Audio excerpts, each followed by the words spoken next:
రామాయణంలో రావణుడు, మేఘనాథుడు మరియు కుంభకర్ణులు అంతం గురించి అందరికీ తెలుసు.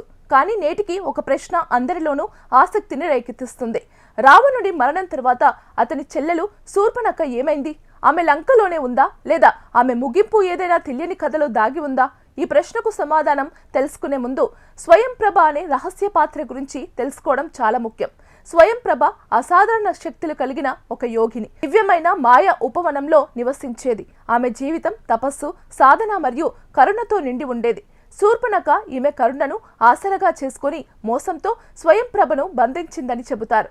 ఒక గూఢతాంత్రిక విద్య ద్వారా ఆమె శక్తులను లాక్కుని ఆ మాయ ఉపవనానికి యజమానిగా మారింది. రాముడు మరియు లక్ష్మణులపై ప్రతీకారిచ్ఛతో రగిలిపోతున్న శూర్పణఖ ఆ ఉపవన శక్తిని వారిని దెబ్బతీయడానికి ఉపయోగించాలనుకుంది. సీతాదేవి వెతుకులాటలో హనుమంతుడు, అంగదుడు, జాంబవంతులు దక్షిణ దిశగా వెళ్తున్నప్పుడు విధి వారిని ఆ మాయ ఉపవనానికి తీసుకెళ్లింది. అక్కడ వారు స్వయంప్రభను బంధ విముక్తురాల్ని చేశారు. స్వేచ్ఛ పొందిన వెంటనే స్వయంప్రభ తన శక్తులతో శూర్పణఖను అదే మాయాజాలంలో ఖైదు చేసింది. హనుమంతుడి సలహా మేరకు ఆమెను చంపకుండా దండనగా బంధిని చేశారు. ఆ తర్వాత స్వయంప్రభ హనుమంతుడి బృందాన్ని ఒక మాయా మార్గం ద్వారా సముద్ర తీరానికి చేర్చింది. దీనివల్ల వారి వారాల ప్రయాణం క్షణాల్లో ముగిసింది.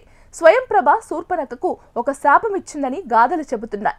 నీ కళ్ళతోనే హనుమంతుడి ద్వారా నీ సోదరుడి వినాశనాన్ని చూస్తాం. ఆపై రాముడు తన అర్ధాంగి సీతను కలుసుకోవడం కూడా చూస్తాం.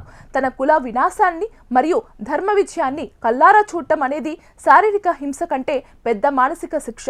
కొన్ని కథల ప్రకారం లంక యుద్ధం ముగిసిన చాలా ఏళ్ల తర్వాత శూర్పణఖ మరియు ఆమె సవతి సోదరి కుంభిని సముద్ర తీరంలో మరణించి కనిపించారని తెలుస్తోంది.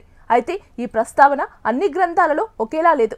జానపద కథల్లో మాత్రం ఈ గాథ ప్రచారంలో ఉంది.